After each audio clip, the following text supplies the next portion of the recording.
नमस्कार, मैं हूं सिद्धार्थ अर्जुन और आप देख रहे हैं बीजेजेएम न्यूज। सुप्रीम कोर्ट के आदेश और जनता के सहयोग से अयोध्या में भव्य राम मंदिर का निर्माण हो रहा है। प्राण प्रतिष्ठा की तिथि घोषित हो चुकी है और तैयारी जोर शोर से चल रही है।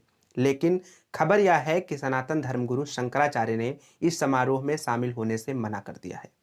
अब भला ऐसी क्या बात हो सकती है जिसकी वजह से राम मंदिर के भव्य उद्घाटन और प्राण प्रतिष्ठा में शंकराचार्य शामिल होना नहीं चाह रहे हैं। मोदी जी लोकार्पण करेंगे, मूर्ति का स्पर्श करेंगे और मैं वहां ताली बजा के जय जय करूंगा क्या?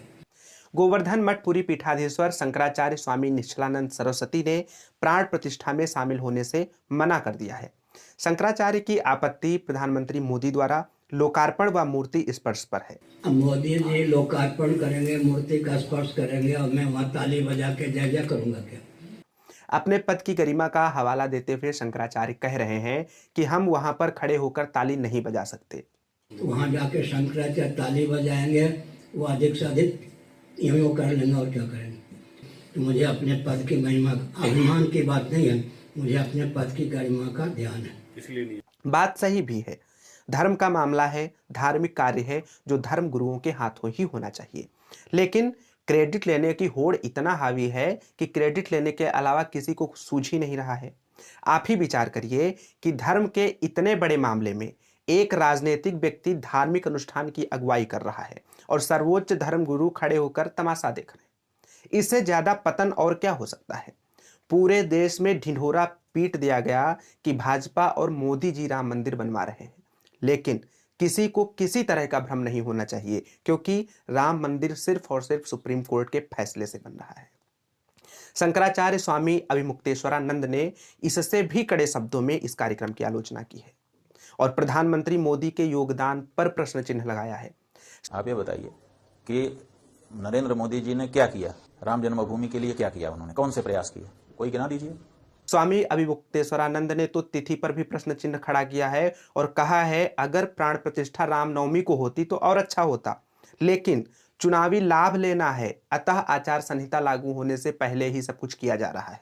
राम जन्मभूमि में भगवान को आना है और रामनवमी बिल्कुल सामने है, फिर क्या कारण है कि रामनवमी की हम प्रतीक्षा न करके किसी और दिन उनकी प्रतिष्ठा करने का आयोजन कर रहे हैं। कि राम को लाना नंबर 2 है, क्योंकि देश में आम चुनाव होने वाले हैं, आचार संहिता लगने वाली है, तो आचार संहिता न लग जाए, हम लाभ न वंचित न रह जाएं, इसके लिए रामनवमी के दिन अगर प्रतिष्ठा होती तो कितना अच्छा लगता, क्योंकि वो राम जी का जन्मदिन होता है, उसी दिन भगवान आ जाते।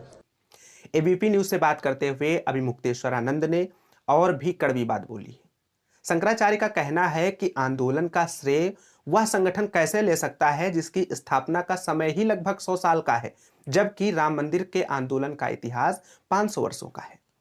और अगर ये कहते हैं कि हमने लड़ाई लड़ी, सड़क पर कुछ आंदोलन जरूर किए, तो 500 साल की लड़ाई है ये। 500 साल में अभी जिस संस्था का 100 साल पूरा नहीं हुआ, वो कहता है कि हमने लड़ाई लड़ी। 500 साल से कौन लड़ रहा था? शंकराचार्य की आपत्तियों पर दिलीप मंडल ने एक अलग नजरिया प्रस्तुत किया है। उन्होंने शंकराचार्य के बयान को जातीय श्रेष्ठता और छुआछूत से जोड़ दिया है।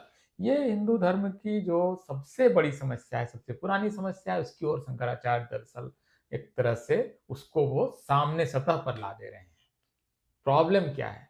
प्रॉब्लम ये है कि हिंदू धर्म जन्म आधारित भेदभाव पर आधारित एक धर्म है, जिसमें कि पवित्र और अपवित्र, प्योरिटी और प्रोफेन, इन दोनों का स्पष्ट विभाजन है और इसके आधार पर तय होता है कि कौन सी जाति पवित्र है।